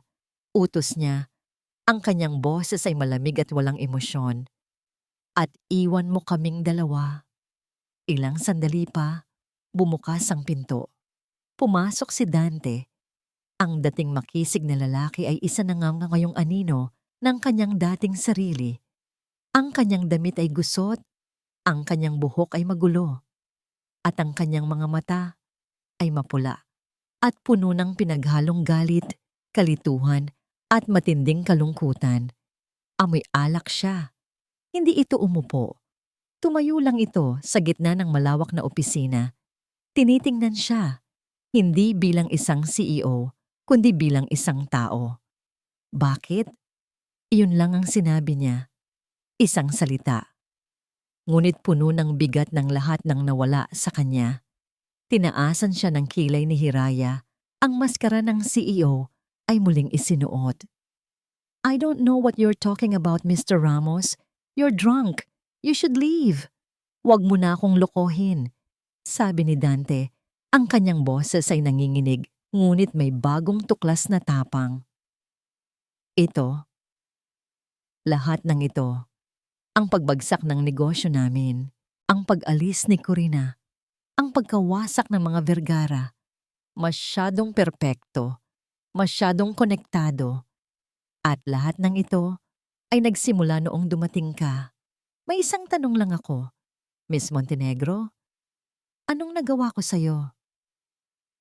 Hindi siya nag-aakusa. Siya ay nagtatanong na may halong tunay na sakit.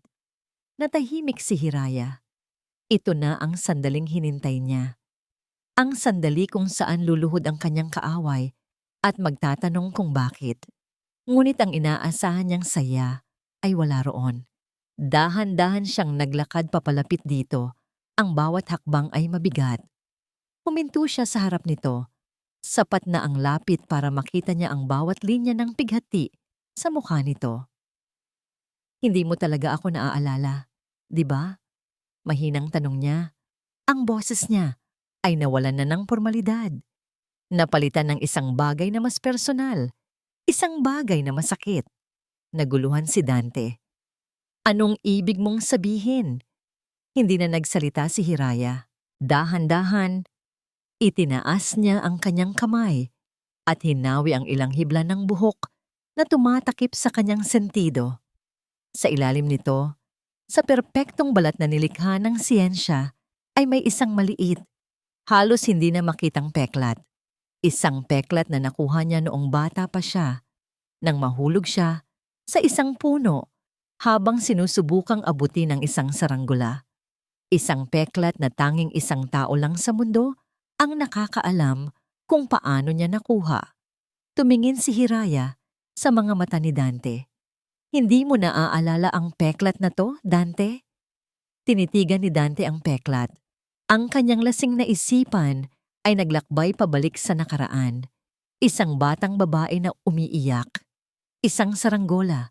Siya, isang batang lalaki, na ginagamot ang sugat nito gamit ang payo. Ang mga mata ni Dante ay nanlaki sa pagkaunawa. Isang pagkaunawang napakasakit at napaka-imposible kaya tila sinasaksak ang kanyang kaluluwa. Tumingin siya mula sa peklat patungo sa mga mata ng babaeng nasa harap niya. Ang eleganteng si Hiraya Montenegro, ang anghel na pinangarap niya. At sa ilalim ng lahat ng iyon, ng perpektong balat, ng mamahaling damit, ng aura ng kapangyarihan, nakita niya ito. Isang multo, isang alaala, ang mga mata ng isang batang babae na minsan niyang tinawag na kaibigan, bago pa man naging malupit ang mundo. Lalaya. Ang pangalan ay lumabas sa kanyang bibig na tila isang pabulong na dasal, isang salitang matagal nang nakalimutan. Sa pagbanggit ng pangalang iyon, gumuho ang maskara ni Hiraya. Hindi na siya ang makapangyarihang CEO. Siya na ulit si Laia, ang babaeng tinapakan at dinuraan. Ang sakit ng 5 taon, ang sakit ng habambuhay, ay bumalik lahat sa isang iglap. Isang luha ang pumatak mula sa kanyang mata. Oo, sabi niya, ang kanyang boses ay basag na. Naalala mo pa pala ako. Ang katotohanan ay tila isang malaking sampal sa mukha ni Dante. Napaurong siya ng isang hakbang, napasandal sa pader, na parang nawalan ng lakas ang kanyang mga tuhod. Lahat ay nagkaroon ng kahulugan sa isang nakakatakot na paraan. Ang apoy, ang pagkawala ni Leia, ang pagdating ni Hiraya, ang paghihiganti. Diyos ko, bulong niya, napahawak sa kanyang ulo. Diyos ko, Laia, anong ginawa ko? Hindi ito isang tanong, kundi isang pag-amin. Isang pag-amin sa kasalanan na matagal na niyang itinatanggi sa sarili. Sa isang iglap, nawala ang lahat ng galit at pagkalito ni Dante. Ang tanging natira ay ang bigat ng isang kasalanang hindi na niya mababawi. Ang kanyang mga binti ay tuluyang bumigay. Napaluhod siya sa sahig na marmol, hindi sa harap ng isang makapangyarihang CEO, kundi sa harap ng multo ng kanyang pinakamalaking kasalanan. Humarap siya kay Laia, ang kanyang mukha ay basang-basa na ng luha. Patawarin mo ako, Laia, sabi niya. Ang bawat salita ay puno ng pagsisisi na nanggagaling sa kaibuturan ng kanyang kaluluwa. Patawad, patawarin mo ako. Kasalanan ko ang lahat. Nakatayo lang doon si Laia, pinagmamasdan ng lalaking dating sentro ng kanyang mundo na ngayon ay nakaluhod at wasak sa kanyang harapan. Nakuha na niya ang gusto niya. Ang pag-amin, ang pagsisisi, ang pagluhod. Ito na ang rurok ng kanyang tagumpay. Ngunit habang tinitingnan niya si Dante, na umiiyak na parang isang bata, wala siyang naramdamang saya. Wala siyang naramdamang tagumpay. Ang tanging naramdaman niya ay ang parehong kawalan na kanina pa bumabalot sa kanya. Ngayon ay mas malalim, mas malamig, at mas nakakatakot. Nakuha na niya ang kanyang paghihiganti. Nasira na niya ang lahat ng nanakit sa kanya. Pero bakit pakiramdam niya? Siya ang pinakatalunan sa kanilang lahat. Habang sila'y nasa gitna ng kanilang sariling impyerno, isang pinto mula sa gilid ng opisina ang bumukas. Lumabas si Diwata Legarda. Ang kanyang muka ay kalmado. Tila pinapanood na niya ang lahat mula pa kanina.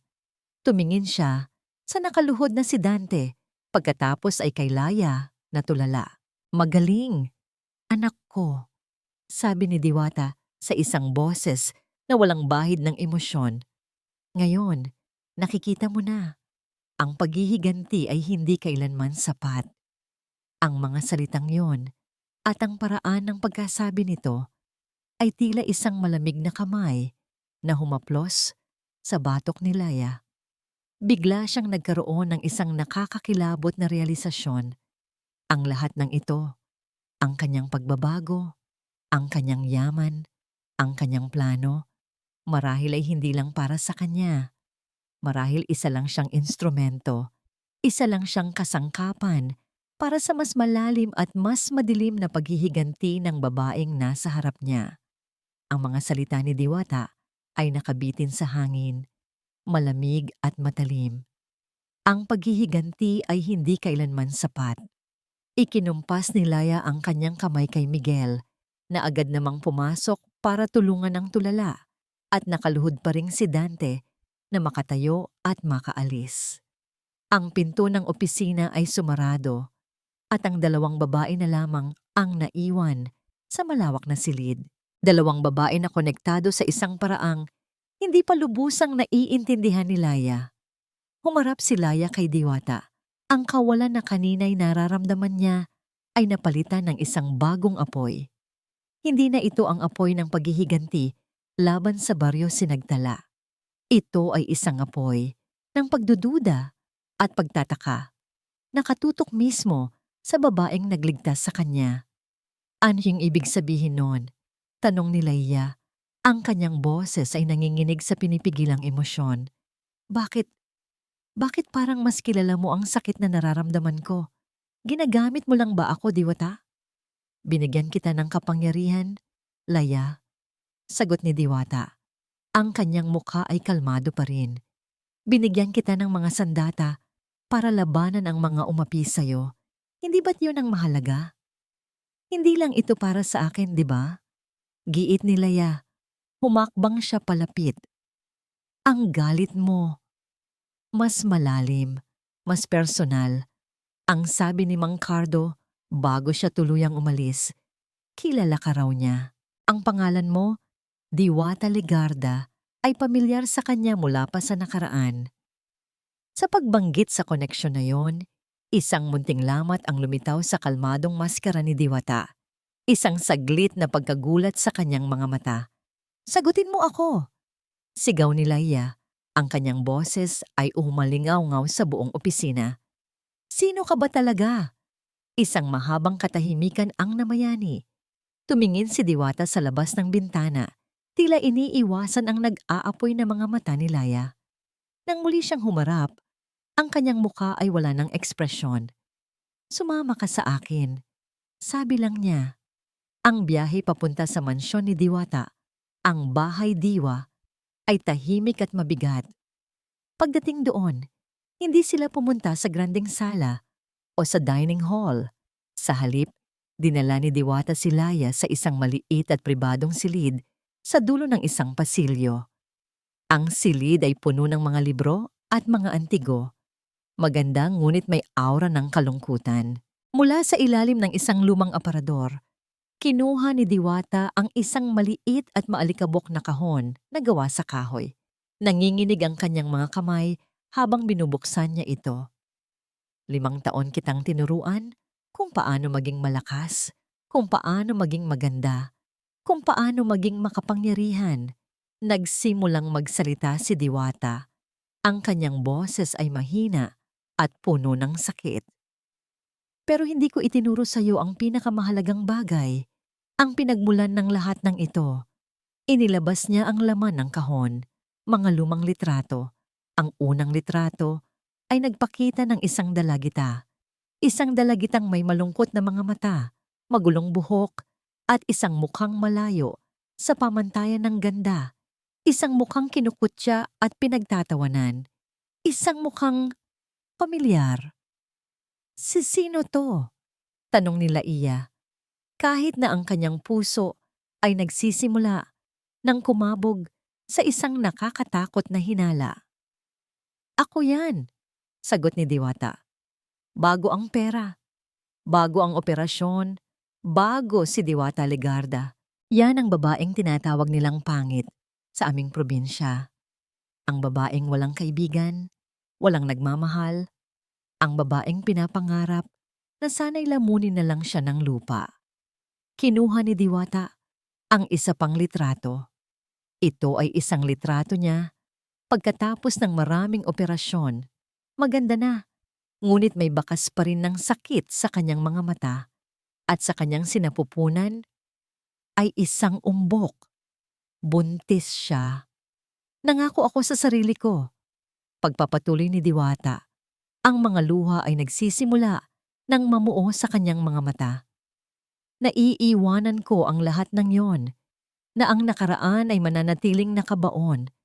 At nang malaman kong magkakaanak ako, nagdasal ako sa lahat ng santo. Nagmakaawa ako na sana ang anak ko ay hindi maranasan ang dinanas ko, na sana mabasag na sa akin ang sumpa. Ang kanyang boses ay tuluyan ng nabasag. Ang kanyang mga balikat ay nayanig sa isang malakas na hikbi. At pagkatapos, isinilang ka. At nang una kitang makita, nang una kong masilayan ang iyong mukha. Tumingin siya ng diretso kay Laya. Ang kanyang mga mata ay puno ng matinding sakit at pagsisisi. Nakita ko ang sarili ko. Nakita ko ang itsurang tinakasan ko. Nakita ko ang sumpang ipinasa ko sa iyo. Parang gumuho ang mundo ni Laya. Ang hangin ay nawala sa kanyang mga baga. Ang lahat ng piraso ng palaisipan ay biglang nagkabit-kabit sa isang paraang napakasakit at napakalupit. Ang pagligtas sa kanya sa sunog. Ang mga salitang, narito na si nanay. Ang pag-aalaga. Ang pagpopondo sa kanyang pagbabago. Ang pag-udyok sa kanyang maghiganti. Iniwan kita sa pangangalaga ng pamilyang magdiwang dahil hindi ko kaya. Humahagulgol na, sabi ni Diwata.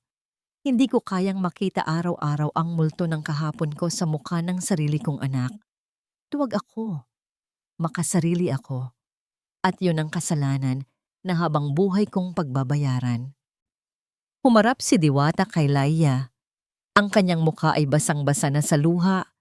Ang kanyang pagiging makapangyarihan ay tuluyan ng naglaho.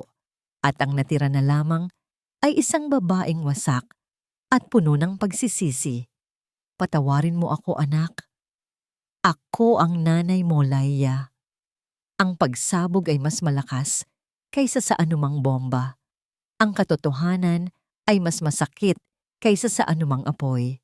Ang babaeng nagligtas sa kanya, ang kanyang tagapagturo, ang kanyang Diwata, ay ang parehong babae na unang dumurog sa kanyang puso. Ang unang taong umabandona sa kanya. Nakatayo lang si Laya, hindi makagalaw, hindi makahinga. Ang galit, ang pagkalito, ang awa, at ang isang kakatwang uri ng pagmamahal ay naglalaban-laban sa loobon ng kanyang dibdib. Sa kanyang harapan ay ang sagot sa lahat ng kanyang mga tanong, ang pinagmulan ng lahat ng kanyang sakit. Nasa harapan niya ang kanyang ina. Hindi na nagpaalam si Laya. Pagkatapos ng pag-amin ni Diwata, ang tanging nagawa niya ay tumalikod at tumakbo. Tumakbo siya palabas ng silid na yon na amoy luma at puno ng masakit na katotohanan. Tumakbo siya palabas ng bahay diwa, isang bahay na sa isang iglap ay naging parehong kanlungan at kulungan. Kinuha niya ang susi ng isa sa mga kotse at pinaharurot ito palayo. Walang tiyak na patutunguhan. Ang kanyang isipan ay isang magulong bagyo. Ang imahe ng umiiyak na si Diwata, ang mukha ng nagmamakaawang si Dante, ang mga alaala ng panunokso sa baryo sinagtala. Lahat ay naguunahan, nagbabanggaan, at dinudurog ang anumang natitirang kapayapaan sa kanyang kalooban. Ang nanay ko, ang nag-abandona sa akin, ang nagligtas sa akin, ang nanakit sa akin. Paulit-ulit na umikot ang mga salitang yon sa kanyang isip. Paano mo kamumuhian ang isang taong nagbigay sa iyo ng buhay ng 2 beses? At paano mo mamahalin ang isang taong siya ring dahilan ng iyong unang kamatayan? Hindi niya namalayan. Ang kanyang mga kamay ay dinala siya pabalik sa lugar na sinubukan niyang kalimutan. Dinala siya pabalik sa Baryo Sinagtala. Ipinark niya ang kotse sa isang madilim na eskinita at naglakad. Gabi na at halos wala ng tao sa labas. Nagbago na ang baryo. May mga bagong tindahan. May mga kalsadang sementado na. Ngunit para kay Laya, ang hangin ay may dala pa ring pamilyar na alat at alaala ng pait. Naglakad siya patungo sa dalampasigan, ang lugar kung saan dati, mula sa malayo, ay palihim niyang pinagmamasdan si Dante habang nag-aayos ito ng lambat. Umupo siya sa buhanginan, hinayaan ng malamig na hangin na haplusin ang kanyang mukha. Dito nagsimula ang kanyang munting pangarap at dito rin nagsimula ang kanyang pinakamalaking kabiguan. Ngunit ngayon, habang inaalala niya si Dante, wala na ang sakit, wala na rin ang galit. Ang naroon na lang ay isang malalim na awa. Awa, hindi lang para sa lalaki, kundi para na rin sa sarili niya.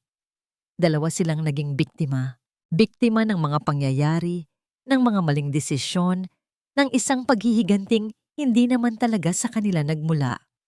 Kinabukasan, habang siya'y naglalakad-lakad sa bayan, sinusubukang hanapin ang sarili sa gitna ng kaguluhan. Isang pamilyar na figura ang kanyang natanaw.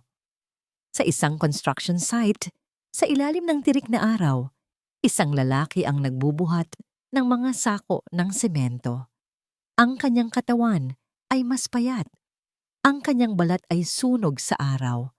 At ang kanyang mga braso ay halatang pagod na. Nang mag-angat ito ng tingin para punasan ang pawis sa kanyang noo, nagtama ang kanilang mga mata. Si Dante. Walang pagtatangka si Dante na magtago o umiwas. Tinitigan lang siya nito. Ang kanyang mga mata ay walang bahid ng dating kayabangan o ng desperasyon na nakita ni Laya sa opisina. Ang naroon na lang ay isang tahimik na pagtanggap, isang pagod na dignidad. Hindi sila nagsalita. Isang tango lang mula kay Dante. Isang tango na puno ng pag-amin, pagsisisi at paggalang. Isang tango na nagsasabing, alam ko at nararapat lang ito sa akin.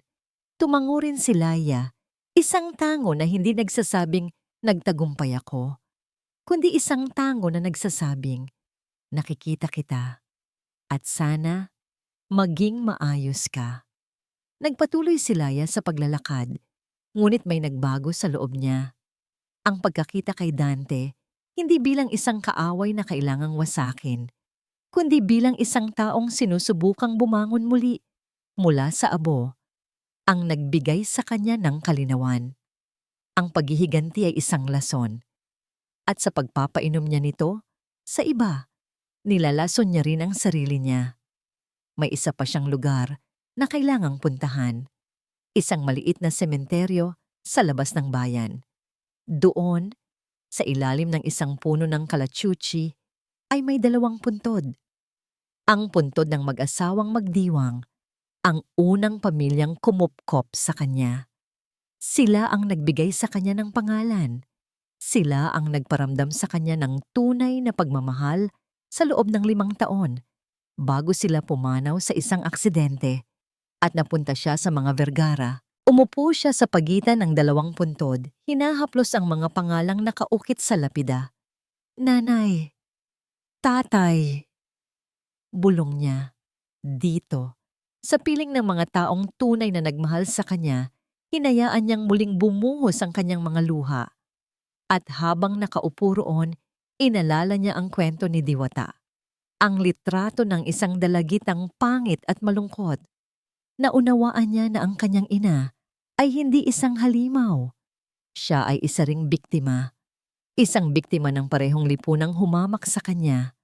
Ang pag-abandona sa kanya ay hindi isang gawa ng pagkamuhi, kundi isang gawa ng matinding takot at pagkasira ng sarili. Sa ilalim ng puno ng kalachuchi, sa harap ng puntod ng kanyang mga kinagisnang magulang, nagsimulang maghilom ang puso ni Laya. Ang galit ay napalitan ng pag-unawa. Ang pagkalito ay napalitan ng awa. At ang pagkamuhi ay nagsimulang magbigay daan sa isang bagay na mas mahirap, ngunit mas kailangan, ang pagpapatawad. Tumayo siya. Pinunasan niya ang kanyang mga luha. Alam na niya ang kailangan niyang gawin. Hindi na siya tatakbo. Sumakay siya pabalik sa kanyang kotse at nagmaneho pabalik sa bahay diwa. Ang bawat kilometro ay mas nagpapatatag sa kanyang desisyon.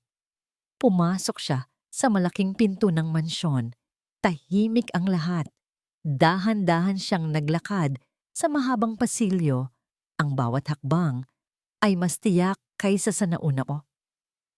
Huminto siya sa harap ng isang pinto, ang pinto ng silid ni Diwata. Huminga siya ng malalim. Pinapakalma ang kanyang puso na kumakabog pa rin. Itinaas niya ang kanyang kamay at kumatok. Ang pinto ay dahan-dahang bumukas. Tumambad si Diwata. Ang kanyang muka ay bakas pa rin ng magdamag na pag-iyak. Ang makapangyarihang Diwata Legarda ay naglaho. Ang nasa harap ni Laya ngayon ay isang ina na puno ng takot at pag-aalinlangan. "Laya!" Bulong niya, ang kanyang boses ay nanginginig. "Bumalik ka." Hindi nagsalita si Laya. Sa halip ginawa niya ang isang bagay na pareho nilang hindi inaasahan. Humakbang siya pasulong at niyakap ang babaeng nagbigay buhay sa kanya. Sa una nanigas si Diwata, hindi makapaniwala sa nangyayari. Pagkatapos, unti-unti, naramdaman ni Laya ang panginginig ng mga balikat nito. At sa wakas, isang mahigpit na yakap ang isinukli nito.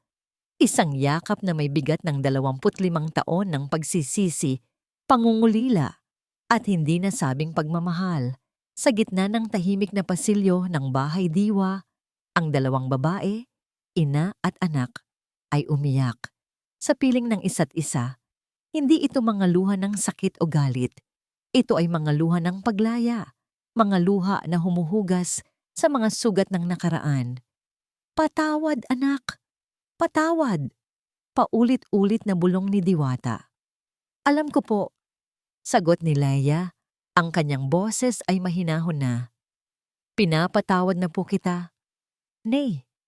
Sa salitang "nay", muling humagulgol si Diwata. Iyon ang salitang pinangarap niyang marinig sa buong buhay niya. Ang kanilang pag-uusap ay tumagal hanggang sa paglubog ng araw. Inilatag nila ang lahat. Ang sakit, ang takot, ang mga maling desisyon. At sa bawat pag-amin, sa bawat pag-unawa, ang pader na naghihiwalay sa kanila ay unti-unting gumuho. Sa kauna-unahang pagkakataon, hindi sila ang makapangyarihang si Diwata at ang kanyang instrumentong si Hiraya. Sila ay sina Diwata at Laya. Isang ina at isang anak na parehong nasugatan ng mundo, na ngayon ay nagsisimulang maghilom ng magkasama. Kinabukasan, isang anunsyo ang gumulat sa buong probinsya ng Talaaraw. Ang Hiraya Prime Holdings, sa pamumuno ni Hiraya Montenegro, ay maglulunsad ng isang malawakang community development project para sa baryo Sinagtala. Magtatayo ito ng mga bagong paaralan, isang modernong klinika, at magbibigay ng mga pautang na may mababang interes para sa mga maliliit na negosyante upang tulungan silang makabangon. Ang unang proyektong sinimulan ay ang pagbili sa lahat ng kinumpiskang ari-arian ng mga Vergara. Ngunit sa halip na itayo ito para sa sariling pakinabang, ginawa itong isang livelihood center para sa mga nawalan ng trabaho sa baryo. Ang paghihiganti ay napalitan ng pag-asa. Hindi na muling nag-cruise ang landas ni Laya at Dante sa paraang romantiko. Ngunit minsan Habang pinangangasiwaan ni Laia ang pagtatayo ng bagong klinika, nakita niya si Dante na isa sa mga construction worker. Nagtama ang kanilang mga mata. Isang maliit na ngiti ang ibinigay ni Laia. Isang nangiting walang bahid ng galit o pait. Isang nangiting nagsasabi ng kapayapaan. Ngumiti rin si Dante pabalik. Isang ngiting pagod ngunit totoo. Isang ngiting nagpapasalamat sa pangalawang pagkakataon, hindi para sa pag-ibig, kundi para sa buhay. Alam nilang pareho na ang kanilang kabanata ay tapos na, ngunit ang kanilang mga kwento ay magpapatuloy sa magkaibang landas. Isang hapon, habang papalubog ang araw at nagkukulay kahel ang buong kalangitan, magkasamang naglalakad sa dalampasigan sina Laia at Diwata. Wala na ang mamahaling business suit ni Laia at ang eleganteng damit ni Diwata. Nakasuot lang sila ng mga simpleng bestida, nakayapak sa buhanginan, parang ordinaryong mag-ina. "Masaya ka ba, anak?" tanong ni Diwata, habang pinapanood ang mga alon. Tumingin si Laia sa kanyang ina, pagkatapos ay sa papalubog na araw. Hinawakan niya ang kamay ni Diwata. "Opo, anay. Sa unang pagkakataon po sa tanang buhay ko, masaya ako." Ang kanyang kaligayahan ay hindi na nakasalalay sa pag-apruba ng ibang tao, sa pag-ibig ng isang lalaki, o sa tamis ng paghihiganti. Ang kanyang kaligayahan ay nagmumula na ngayon sa loob, sa pagtanggap sa kanyang sarili. Ang pangit, ang maganda, ang nasaktan, ang nagpapatawad. Hindi niya binago ang kanyang mukha pabalik sa dati. Ang mukha ni Hiraya ay bahagi na ng kung sino siya. Ngunit ngayon, kapag tumitingin siya sa salamin, hindi na niya nakikita ang isang instrumento ng paghihiganti o isang produkto ng siyensya. Ang nakikita na niya ay si Laia, isang babaeng bumangon mula sa abo, hindi para manunog ng iba, kundi para magbigay ng liwanag. Tumingin siya sa dagat, sa abot-tanaw kung saan nagtatagpo ang langit at tubig. Isang tunay at payapang ngiti ang sumilay sa kanyang mga labi. Ang bituing minsang natabunan ng alikabok ay natagpuan na sa wakas ang sarili nitong ningning. Hindi dahil sa panlabas na anyo, kundi dahil sa paghilom ng kanyang puso. Iyon ang tunay na diwa ng ganda. At dito nagtatapos ang makulay na paglalakbay ni Laia patungo sa pagtuklas ng tunay na diwa ng ganda. Mula po sa kaibuturan ng aking puso, maraming salamat sa inyong walang sawang pagsama sa amin sa bawat kabanata ng kwentong ito. Ang bawat minuto na inilaan ninyo upang pakinggan ang mga pagsubok, pighati, at tagumpay ni Laia ay isang malaking karangalan para sa akin. Ang pagsulat ng kwento ni Laia ay isang paglalakbay din para sa akin. Isang pagninilay sa kung gaano kadalas tayong hinuhusgahan ng mundo batay sa ating panlabas na anyo at kung paano natin hinahanap ang ating halaga sa mga mata ng iba. Ito ay isang paalala na ang pinakamalalim na sugat ay kadalasang nagmumula sa mga taong inaasahan nating magmamahal sa atin. Ngunit ito rin ay isang testimonya na ang puso ng tao ay may walang hanggang kakayahang maghilom at magpatawad. Sana, sa kwento ni Laia, ay may naiwan kaming isang munting binhi ng pag-asa sa inyong mga puso. Isang paalala na ang tunay nating halaga ay hindi kailanman nasusukat ng opinyon ng iba, kundi ng kung paano tayo bumabangon, kung paano tayo natututong mahalin ang ating sarili, at kung paano tayo nagiging ilaw para sa iba mula sa ating sariling kadiliman. Ngayong nabuklat na natin ang huling pahina, nais ko pong marinig ang inyong mga saloobin. Anong aral ang tumatak sa inyo? Aling bahagi ng kwento ang pinakanakaantig sa inyong damdamin? Ang inyong mga komento at pagninilay ay siyang nagbibigay kulay at saysay sa aming munting samahan. Hanggang sa muli nating pagkikita sa panibagong kwento. Manatili po kayong ligtas at puno ng pagmamahal.